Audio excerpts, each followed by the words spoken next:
Good afternoon, folks. This is Josh here from Loudspring, and I have snuck into a co-working space in Stockholm. It's called, what's it called again? Epicenter. Epicenter. Check it out. It's really actually cool. It's got this really cool kind of outdoor area where you can sit and you can feel like you're outdoors in the middle of winter in Stockholm, which is kind of cool. I thought I'd pop up here and meet with the crew from Nuuka in the Stockholm region. We have the VP of Sales and Marketing, Susanne, right there. And we have Jessica. Oh, I'm saying it like Swedish, aren't I? That's really stupid because Jessica's from America and Finland. So I thought I'd drop down and check in following that really cool news that we had a while ago, Susanne, about ICA. Now when was that contract signed with them? That was a little while ago.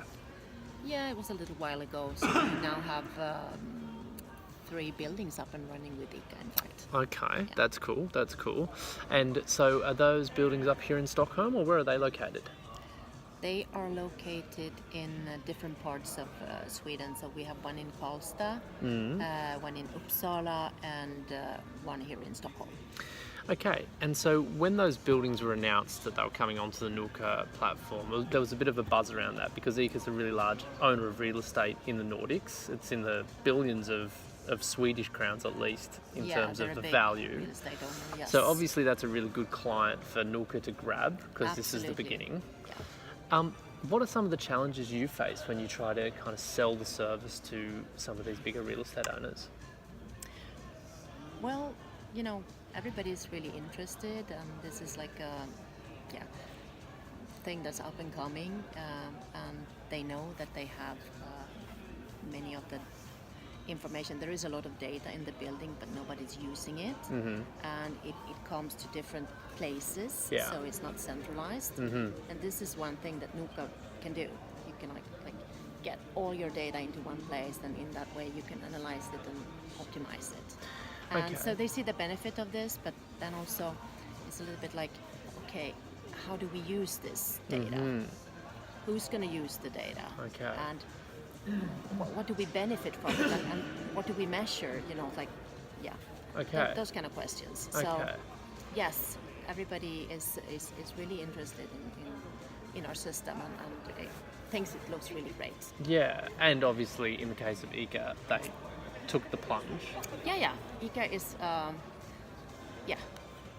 Maybe a bit more ahead of the curve. Maybe more focused on some sustainability outcomes. Is that maybe part of it? Thinking a little bit about the digitalization strategy, and so they have come a bit further than some of the others. Okay. Yes. Well done, ICA. Really proud of you. After you sign a contract and get a client like ICA on board, though, the next step is to actually start delivering on the project. And that's why we have this lovely person here, Jessica, who's actually doing that hard work at the moment, right? So what kind of tasks have you been doing to deliver on these projects for ICA? Well, you have to figure out which sensors we're going to measure, which data points we want to collect. And I have to either go on site or into their automation systems and figure out where they are and what their names are. And this isn't always an easy task? No, not necessarily. Okay, what are some of the challenges you faced? Maybe not necessarily with this client, but with clients in general. Well, usually clients use different automation systems, and those may look entirely different from one another. Okay. They may have their data points in different locations, different naming styles. Okay. So you kind of have to look into each automation system individually and see how you're going to handle it.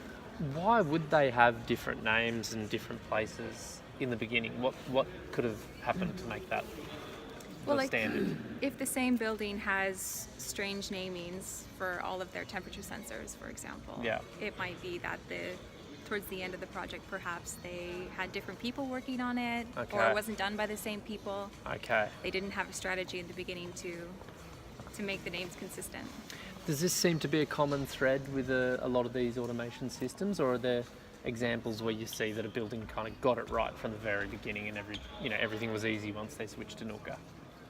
I personally haven't seen an example where everything has been perfect and done 100% consistently. Okay, all right. Building managers out there, pay attention. You could make your life easier when you come to get Nuuka installed later. So now, once you kind of crack the Da Vinci Code of exactly what the names of things are and where they're located, what are some of the tasks that you kind of look for next? And also, I'll add, what are some of the things that you focus on, or some of the clients? What are they really hoping to see in the beginning from Nuuka once you crack the code? Well, once we get the data in and we start seeing the numbers, we can see when things are looking a bit weird. If there's some temperature measurements or some, I don't know, CO2 or any sort of measurements that look a bit off and don't match what's happening in the rest of the building, we can immediately from the beginning say that we should check out these sensors and get them running. Okay. So we're at least getting correct data. Or maybe that room is having some really strange measurements. Okay. Everybody's passing out because of the CO2 levels. Yeah. It's probably not that bad at all, actually. But yeah, okay. So you mentioned something about as well that, I think one of the things that most people ask about Nuuka is what are some of the differences between Nuuka and other services? And you showed me before on here that there are competitors in this space, but they don't completely offer what Nuuka is offering. They seem to be able to measure the data and show you if you're consuming too much energy. Yeah. But what is it that Nuuka does that's different to those services? So what a lot of other services offer is that they'll show total consumption for a period of time. Okay. Daily consumption, monthly consumption, yearly. And you can see how that compares to the other days or the other months, but it's still just the total. Okay. So you can't pinpoint exactly if you have a sudden peak of consumption 1 week in January. Okay. You might not necessarily be able to even find. Because it would be month by month data, or it doesn't let you drill down in depends. that depth of detail. It doesn't drill down to where it's coming from specifically. Okay.